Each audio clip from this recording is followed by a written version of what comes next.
Nearly 400,000 people at American colleges and universities have contracted the coronavirus since March.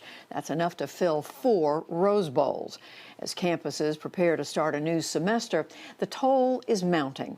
In some cases, the survival of entire institutions could be on the line. The COVID relief package included $23 billion for colleges and universities, but schools say it doesn't come close to what they need. Hari Srinivasan has our story. It's part of our ongoing series, Rethinking College. When you get into the classrooms, when you walk into the dining hall, when you go into a science lab, you realize that this is not a normal year. Squint hard and this almost looks like fall semester at Ohio Wesleyan University, a liberal arts school of 1,500 students just outside Columbus. Come on up, grab some Purell. We've been doing surveillance testing of about 15% of the student body each week. Yesterday we tested 72 zero positives. So this is just part of campus life now. Just a part of campus life. But beyond the testing, the masks, the grab-and-go meals, and solo study, there's something even more unsettling afoot here. Normally, this place would be packed. Ohio Wesleyan President Rock Jones recently announced that his school would be eliminating 18 majors, nearly a fifth of its offerings. And they're cutting 20% of the university's faculty and staff. It's a move expected to save nearly $12 million. Nearly every college and university surviving the pandemic has a cash flow crisis. We refunded the room and board fees that students had paid for the second half of the spring semester.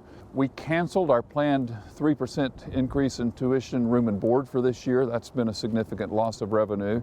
We increased our financial aid budget because we knew families were having financial struggles with the recession and unemployment numbers increasing. And then we've had added expenses for testing. You've increased your costs, decreased your revenues. To a lot of colleges, that's not good math. Well, it's not good math, and again, we found ways to reduce expenses.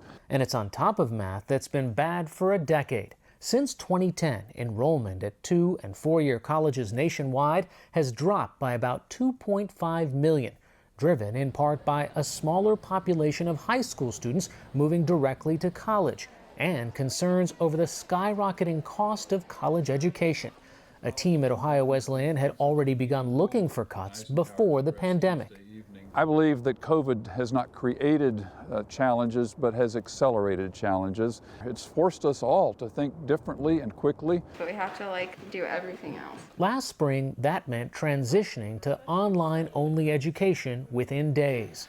And this academic year, for schools like Ohio Wesleyan, it also meant finding a way to bring students back for a very different version of the college experience. Feels like almost like a zombie town, like a zombie apocalypse, right? Everyone's walking around, they're all, basically faceless because you can't really see them. Jack Foley, a junior, self-quarantined for 22 days last semester after repeated exposures to the virus. But he says being on campus was worth the challenges. I needed the social life, even if it was going to be restricted due to COVID. Really, all my friends are here, so it's where I took that risk. Not so for everyone. More than 560,000 undergraduates in the U.S. decided not to return to school this fall, either in person or online. That's a 3.6% drop compared to 2019. Freshman attendance saw an unprecedented 13.1% drop, according to the National Student Clearinghouse Research Center. The pandemic has cost U.S. schools, by one estimate, $120 billion and counting.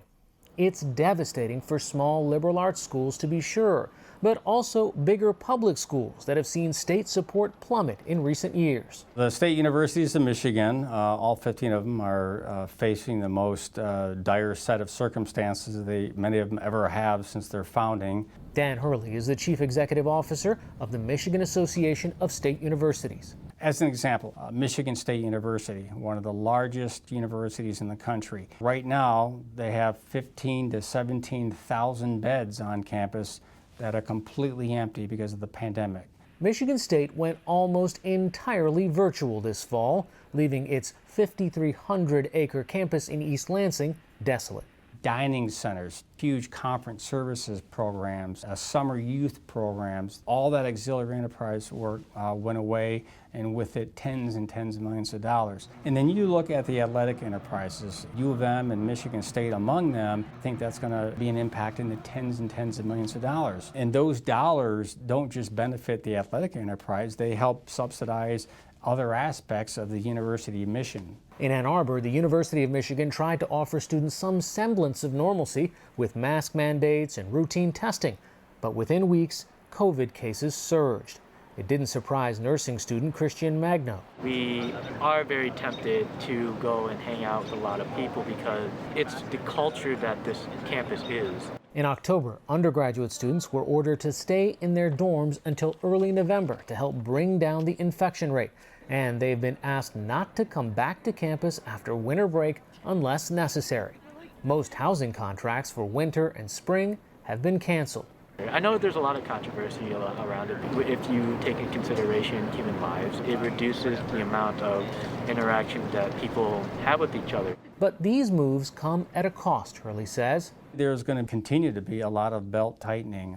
U.S. colleges and universities have shed nearly a tenth of their employees in recent months, tied to both the pandemic and longer-term challenges, including 2,900 adjunct professors at City University of New York, campus-wide furloughs at University of Arizona. More than 230 college athletic teams nationwide have been cut or slated for elimination. In Ohio, Urbana University, founded in 1850, closed shop completely this year due to the pandemic and years of low enrollment. Analysts say hundreds of others are at risk of following suit in the next few years. Hannah Carpenter is a senior at Ohio Wesleyan. How are the changes the university is making when it comes to the bottom line going to affect you? It's hard to see programs lose funding because you know that part of the liberal arts university, experience is having all of those different fields available to you to explore. So it definitely is not the best feeling to know that your university is struggling financially and that universities everywhere are struggling. But I know at the other end of this, there will be opportunities for growth in the end, and things will eventually be on the up and up again. At least that's the hope. For the PBS NewsHour, I'm Hari Srinivasan in Delaware, Ohio. Pandemic is taking a particularly dramatic toll on students of color. We'll examine why in the next installment of our Rethinking College series. That's next Tuesday.